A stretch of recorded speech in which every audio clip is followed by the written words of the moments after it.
thought I was just being a good daughter-in-law. I thought scrubbing floors on my hands and knees while Daniel's sisters scrolled through their phones on the couch was a temporary sacrifice. Something you endure in the early years of marriage to keep the peace, to be the bigger person, to earn your place in a family that did not choose you the way you chose them. I had no idea that what I was doing was not building goodwill. I was financing a scheme that would have left me homeless, humiliated, and legally erased from the one solid thing I had ever built with my own hands. The first time I mopped Margaret's kitchen floor, I told myself it was love. The second time, I told myself it was patience. By the 37th time, and yes, I counted because by then I had started counting everything, I understood that what I had been doing was funding a performance. Margaret was not a helpless old woman surrounded by ungrateful daughters. She was a director, and every bucket of soapy water I carried was a prop in her production. Her daughters, Sandra and Lynn, were not lazy. They were exempt. And the difference between me and them was not capability or affection or how close any of us lived to a kitchen sink. The difference was that I owned a house, and they did not. Let me go back to the beginning, because that is where the trap was set, in the small, quiet moments that felt like absolutely nothing at all. Daniel and I had been married for 3 years when we bought the house on Clover Street. It was a modest place, 2 bedrooms, a narrow backyard with an apple tree that dropped fruit every September, a kitchen with yellow tiles that I repainted myself one rainy weekend while Daniel was out with his friends. I remember the smell of that paint, something synthetic and sharp that made my eyes water, and how I stood back at the end of the day and looked at the freshly white walls and thought, this is mine. Not mine the way a borrowed thing is yours for an afternoon. Mine the way a life is yours, earned and built and stubbornly, quietly real. The house had been bought with money I had saved over 7 years of working as a dental hygienist, waking at 6 every morning, taking double shifts when they were offered, clipping coupons and buying store-brand pasta, and eating lunch at my desk, and telling myself over and over that the discipline would eventually mean something. Daniel had contributed too, of course. He was not absent from the down payment, but his portion had been roughly a third of what I brought, and we had agreed without drama that the deed would reflect that reality. My name first, his name second, the house belonging to us both in proportion to what we had each carried to the table. I loved that house with the kind of love that is almost embarrassing to admit out loud. I loved the way the afternoon light came through the living room window and made a long, warm rectangle on the hardwood floor, and how the dust motes floated through it like something out of a painting. I loved the sound of rain on the roof, heavy and rhythmic when we were tucked inside on Sunday mornings with coffee going and nothing urgent to answer. I loved the apple tree most of all, especially in September, when the fruit came down and the whole yard filled with a sweetness that was also slightly fermented, something ancient and honest about it, and I would gather the best ones in a bowl and bake tarts that we ate warm with vanilla ice cream while the evening came down around us. That house was not just a building. It was the first solid thing I had ever made out of my own life, and I was proud of it in a way I never quite talked about, because it felt too tender to say out loud, like naming a feeling would give someone else the power to take it. Margaret, Daniel's mother, had been a presence in our lives from the beginning. She was a small woman, not quite 5 feet 2, with silver hair kept in a tight bun and a wardrobe that consisted almost entirely of beige cardigans and dark slacks. She had a way of smiling with her mouth that never reached her eyes, a precise, controlled expression, like a signature practiced until it became automatic, a reflex unconnected to any actual warmth. When Daniel first introduced us, she had taken both my hands in hers, looked me up and down with an assessment so thorough it felt almost clinical, and said, "You're a hard worker. I can see that." At the time, I took it as a compliment. I was touched even. It was only much later that I understood it was not a compliment at all. It was an inventory. She lived 40 minutes away in the house where Daniel and his two sisters had grown up. Sandra was 34, 2 years older than me, and worked part-time at a florist shop with hours that seemed to rearrange themselves conveniently around anything that might inconvenience her. Lynn was 29 and, as far as I could observe, over 3 years of Sunday dinners, worked mostly at being comfortable. Both of them lived within a 10-minute drive of their mother. Both of them had cars, working phones, and fully functional bodies, and yet somehow it was always Daniel who got the calls when something needed fixing in Margaret's house, and always me who ended up standing in that kitchen with a mop handle in my hand and a smile on my face and a small nagging something in the back of my throat that I kept deciding was nothing. The visits had started as Sunday dinners, every other week, the kind of family obligation that Daniel clearly felt deeply and I respected, even when it drained me. I would bring something each time, a pie, a salad, a bottle of something decent, and Margaret would receive it with a gracious nod and set it aside in a way that suggested she might or might not use it, depending on her own private assessment of its worthiness. The dinner would unfold in a pattern so consistent it felt choreographed. Margaret at the head of the table, Sandra and Lynn on one side talking about mutual acquaintances I did not know and did not particularly want to, Daniel at my side, quiet and attentive to his mother in a way that was warm but also slightly unformed, like a version of himself he had never quite outgrown, and me making conversation that was always, somehow, slightly effortful. Not because I was not trying, but because I was always, in some way I could not name, being evaluated rather than welcomed. It was during the third or fourth visit that I first noticed the dynamic around the cleaning. Margaret had mentioned, midway through the meal, that her floors had not been properly seen to in weeks. Sandra had looked at her phone. Lynn had topped off her wine glass. Daniel had glanced at me with that particular expression, half apologetic, half expectant, that I had already, without realizing it, learned to read. I had pushed back from the table, found the mop closet, and gotten to work. Margaret had watched from the doorway for a moment with that controlled smile, and then gone back to the living room to sit with her daughters. I told myself it was a one-time thing. Then it became a pattern. And patterns, I have come to understand, are the architecture of traps. They are built slowly, assembled from small concessions that each seem reasonable in isolation, so that by the time the structure is complete around you, you cannot quite remember agreeing to any single piece of it. You only know that you are inside something, and the walls are surprisingly solid.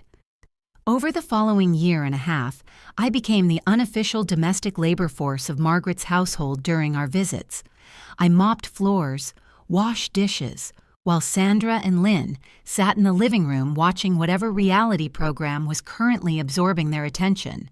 I scrubbed bathroom grout on one memorable afternoon because Margaret had mentioned the tiles were looking gray and had said it in a voice that left no interpretive ambiguity.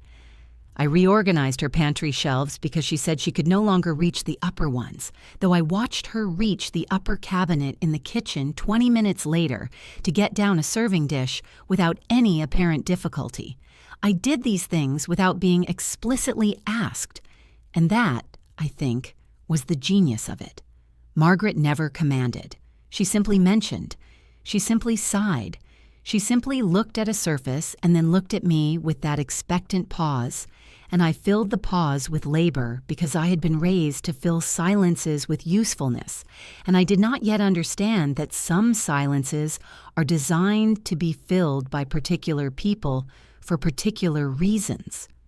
Daniel, when I brought it up quietly on the drives home, not angrily, just noting it, just laying it out neutrally, would say things like, "She's getting older, Clara. It means a lot to her that you care." Or, "You're so good with her. She responds to you differently than she does to Sandra and Lynn." As if being responded to differently was its own compensation. As if I should feel honored to have been selected for the bucket and the scrub brush. I did not argue. I nodded and looked out the passenger window at the passing streetlights and let it go, which is something I was extremely skilled at in those days. Letting things go, choosing peace over precision, deciding that the feeling I had was probably an overreaction, probably tiredness, probably not worth the cost of naming it.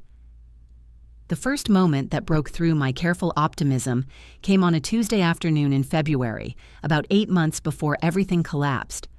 Margaret had called my phone, not Daniel's, mine, and asked if I could come by that week to help her sort through some paperwork. "Just some insurance documents," she said. "Nothing complicated. I trust your eyes more than mine these days." Her voice was warm and slightly confiding, which should have been my first warning, because Margaret was not a warm woman by nature. When she deployed warmth, it was with purpose. It was a tool, not a feeling.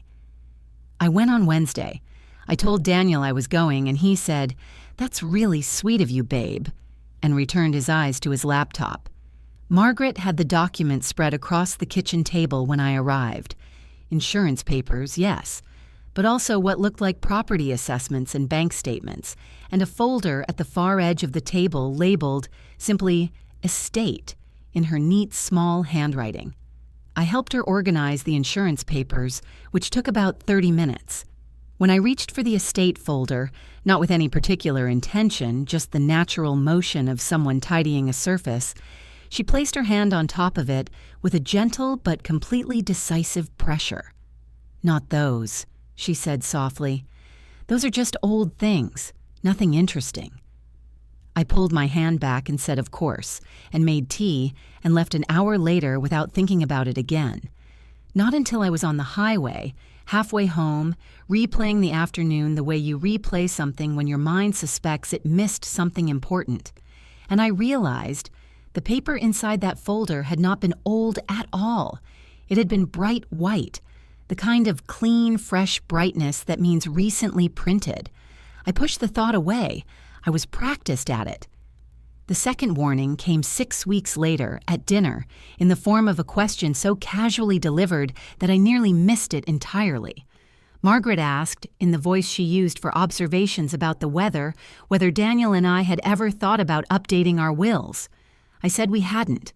We were both still young and healthy, and it hadn't seemed urgent. She nodded thoughtfully, turning her wine glass by the stem in small, slow rotations. "Of course," she said, "but property is different from money, isn't it? A house complicates things, especially if one person's name carries more legal weight than the others." I looked at Daniel. He was cutting his chicken. He did not look up. I looked back at Margaret. She was still turning the wine glass, watching me with that smile, and I felt something. Not fear, not quite. Something cooler and more preliminary than fear, like the feeling of a room being a degree colder than it should be and not yet knowing why. I said something neutral. The conversation moved, but the question stayed with me, quiet and persistent, the way a stone stays at the bottom of clear water. Visible but easily dismissed as unimportant. Just a stone. Just a question from an older woman. Just the kind of thing people say. 3 weeks after that, I came downstairs late on a Thursday night because I couldn't sleep, and found Daniel in the kitchen, phone pressed to his ear, speaking in a low and urgent voice I had never heard from him in 3.5 years of marriage. The tone was not angry, it was pressured, like someone who has agreed to something and is now having doubts but does not know how to walk it back. When he saw me appear in the doorway, he startled visibly and said, "Mom, I have to go," and hung up before I had taken 3 steps into the room. I asked what was wrong. He said she was just worried about something medical, a routine thing, nothing serious, and that he was sorry for waking me. He kissed me on the forehead with the practiced tenderness of someone buying time and went back upstairs to bed. I stood alone in the dark kitchen for a long time, listening to the refrigerator hum and the soft drum of rain beginning against the window, and felt the pressure change. Not alarm, not yet, but something. The way the air feels before a storm, that subtle atmospheric shift that your body registers long before your mind is willing to put a name to it. It was a Saturday in late March when the name finally became unavoidable. Daniel had gone to play golf with a colleague. I had the morning to myself, which I normally treasured. Coffee, silence, the apple tree outside just beginning to bud in the early spring light. I decided to reorganize the home office, which had accumulated the usual layers of 2 busy lives. Old receipts, instruction manuals for appliances we had replaced years ago, birthday cards from people whose handwriting I no longer immediately recognized. I started with the filing cabinet in the corner by the window, working methodically, folder by folder. The second drawer was Daniel's. I rarely opened it, not out of any formal agreement between us, simply out of the unconscious division of domestic space that couples develop over years without discussing. But I was cleaning thoroughly. I pulled the drawer open and began lifting folders to check their labels. Car insurance, warranties, tax documents from 3 years back. Near the very back of the drawer, tucked behind a folder labeled MISC, was a manila envelope unmarked, sealed with a metal clasp. I almost put it back. My hand was already withdrawing from the drawer when something, instinct, stubbornness, the accumulated weight of all the things I had been not knowing for months, made me stop. I unclasped the envelope and slid out the contents. There were 4 sheets of paper. The first was a letter, typed on plain white paper, dated 6 weeks earlier. It was addressed to Daniel. It was from Margaret. It began, "As we discussed, I have spoken to the property attorney about the amendment to the deed. Given that the original contribution discrepancy has been documented, the case for a 50-50 restructuring is strong. The attorney confirms that with your cooperation and the notarization we spoke about, this can be completed without Clara's direct signature, using the power of attorney framework. I have attached the preliminary draft for your review." The room did not tilt. It did not spin. It simply stopped. The way a clock stops when the battery dies, no drama, no announcement, just the sudden absence of the mechanism that had been keeping time. My hands were not shaking yet. That came later, in waves. In that first moment, I was simply still, holding the paper, reading the sentence a second time and then a third, without Clara's direct signature, using the power of attorney framework. I read the second sheet, the preliminary legal draft, a document proposing to restructure the deed of the house on Clover Street to reflect an equal 50-50 ownership split, citing a mutual agreement between both parties. My name appeared on the document. My signature did not yet, but there was a signature line, and beside it, faintly penciled in small letters, the word pending. I read the third sheet, a formal property valuation commissioned 4 months ago. Someone had hired an assessor to value my house without telling me. I read the fourth sheet, a few lines in Daniel's own handwriting, a note to himself or a response to something Margaret had said. "She won't agree voluntarily. We need the POA in place first. Can we move the timeline up? She won't agree voluntarily." I sat down on the floor of the home office, not because I decided to, because my legs decided for me. The carpet was rough against my palms. The room smelled of old paper and the faint remaining ghost of a lavender candle I had burned 2 weeks ago. Through the window, the apple tree was catching the late morning light, its new buds small and green and unconcerned with any of this. I stared at it for a long time while my mind went somewhere very quiet. Not the quiet of peace or acceptance, but the quiet that descends when too many loud things try to exist simultaneously and cancel each other out. He had known. Not just that he had heard Margaret's plan and failed to warn me. Not just that he had been too weak to object. He had been a collaborator. "We need the POA in place first. Can we move the timeline up?" He had been counting down. He had been helping her aim.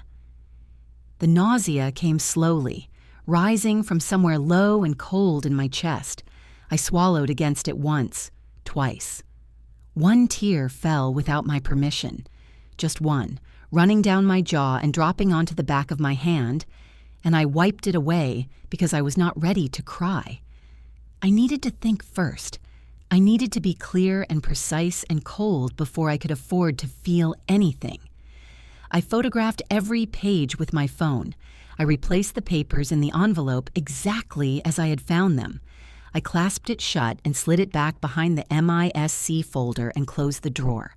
Then I walked to the kitchen and stood at the sink with the cold tap running over my wrists. A habit I have had since childhood. Something about cold water keeping you inside your body when the mind wants to float away from it. And I looked out through the kitchen window at the apple tree and the pale blue March sky and the small, ordinary, irreplaceable life I had built on this street, in this yard, in this house. I had approximately 4 hours before Daniel came home, and for the first time in 3.5 years of marriage, I knew exactly what I was going to do with them. Those 4 hours were the most deliberate of my life. I did not panic. The weeping would come later, in its own time, but not now. Now I moved through the house with the focused calm of someone handed a time-sensitive task and determined to complete it correctly. I photographed every document twice, from multiple angles, making certain that the date, Margaret's signature, and Daniel's handwritten note were clearly legible. I uploaded everything to my personal cloud account, not the shared family account Daniel had access to, labeled the folder Evidence, and locked it behind a password I had never used for anything else. Then I called my father. Robert was 61, retired from 20 years as a civil engineer, and possessed of a mind that processed crises the way a good drainage system processes rain, without drama, without flooding. He listened without interrupting while I read him the contents of Margaret's letter and Daniel's note in a flat, careful voice. The silence that followed was not shock. It was assembly. Then he said, "Don't touch anything else in that drawer. Don't say a word to Daniel. Call a real estate attorney before Monday." A pause. "I'm coming over." I told him it wasn't necessary tonight. He said, "Clara, I'm coming over." And I recognized his tone well enough not to argue. I spent the remaining hour at my laptop researching. What I found shifted the temperature of my anger from cold to absolute zero. A power of attorney framework for property transfer required specific legal conditions to override a co-owner's consent. Without my express agreement, my interest in the house could not legally be transferred to anyone, regardless of any document Margaret had drawn up. What they were pursuing was not a gray area. It was fraud. Specifically, attempted deed forgery, which carried civil liability and potential criminal charges. The document in Daniel's drawer was not just a betrayal, it was evidence of a crime in preparation. By the time Daniel's car pulled into the driveway at 5:30, I was sitting at the kitchen table with a cup of cold, untouched tea, and my hands folded in front of me. He came into the kitchen, went to the refrigerator, stood looking at its contents with the easy, uncomplicated posture of a man who does not yet know the floor has been removed beneath him. "Good day," he said. I let the silence sit for 3 seconds. "Tell me about the power of attorney," I said. The refrigerator door did not close immediately. He stood there for 1 beat too long, too, and in that pause I saw everything. Not guilt catching up with him. Calculation. He was measuring how much I knew and what the cost of each possible answer would be. Then he turned around, and his face had assembled itself into a careful, concerned expression I recognized now for what it had always been. A performance. "Clara," he said carefully, "it's not what it looks like." "It's a document," I said. "It looks like what it is." My father arrived 40 minutes later while Daniel was still in the kitchen, walking me through an explanation that wound through justifications and partial admissions and retreats with the exhausting logic of a man dismantling a lie selectively. The summary, extracted from the debris, was this. Margaret had approached him 8 months ago, argued that the deed structure was unfair to the family, hired the attorney, and pressured him weekly. He had told himself he was just exploring options. He had not told me because he knew I would be upset. He had written the note about moving the timeline up because Margaret had pressured him and he was trying to manage her expectations. He said it would never have actually happened. It was at this exact sentence that my father walked in. Robert sat down at the table beside me, placed his hand over mine for exactly 1 second, and then looked at Daniel with an expression that communicated several things clearly, and none of them warmly. "You understand," he said, in the flat tone of a man stating a load calculation, "that what you and your mother were planning constitutes fraudulent conveyance, civil liability, potentially criminal charges under property fraud statutes." He paused. "Your wife will be consulting a real estate attorney Monday morning. I recommend you speak to your own before then, and do not contact your mother tonight." Daniel opened his mouth, then closed it. He looked at me from across the table with something in his face that might have been genuine remorse or simply the terror of consequence, and I found I could no longer cleanly separate the two. Monday morning, I sat in the office of real estate attorney Patricia Huang at 9:15, with my father beside me, and printed copies of every document spread across her desk. She read them in order without comment, pushed her glasses up, and said, "This is attempted fraud. The instrument they were pursuing would have required your signature to be valid. Without it, any transfer would be void and actionable. You have everything you need." What followed was methodical and decisive. Patricia filed a notice of legal claim that would prevent any transfer or encumbrance of the property without court approval. She sent a formal cease and desist to Margaret's attorney. That attorney, and this was Margaret's first significant miscalculation, dropped her as a client within 48 hours. What had been represented to him as a cooperative family matter looked considerably less cooperative in the light of the documentation I had assembled. The confrontation with Margaret happened on a Thursday. I drove alone. Daniel offered to come, pleaded, in fact, with the specific desperation of a man who understands events have moved beyond his control. I told him no. This was between Margaret and me, and I needed no buffer whose instinct toward his mother's face might soften anything I intended to say. She opened the door in her beige cardigan and that controlled smile and said, "Clara, what a surprise. Come in." As if nothing had happened, as if this were a Sunday visit, as if I were bringing a pie. I stepped inside, stood in the hallway, and did not remove my coat. I was not staying, and I wanted her to understand that from the first moment. "You hired an attorney to restructure the deed of my house," I said. "You drafted a power of attorney framework to accomplish it without my consent. You used my husband as a co-conspirator. You did all of this while I was mopping your floors." I watched her face recalibrate, the smile still present but transformed, harder, the mask dropping to something more honest. "I want you to understand that I know all of it, not some of it, all of it." "You're being dramatic," she said. "The attorney and I were simply exploring estate options. Nothing was—" "Without forging my signature," I said, "which is why your attorney dropped you when he received my attorney's letter." Her jaw tightened, just barely. "Daniel and I were looking out for this family's—" "I am done," I said. My voice was so quiet she had to still herself to hear it. "I am done mopping your floors. I am done carrying food into this house while your daughters sit on the couch. I am done being managed, inventoried, and used. My attorney has secured the property against any transfer. If there is any further attempt to approach the deed or any asset that belongs to me, I will file a criminal fraud complaint and pursue every civil remedy available." I held her gaze.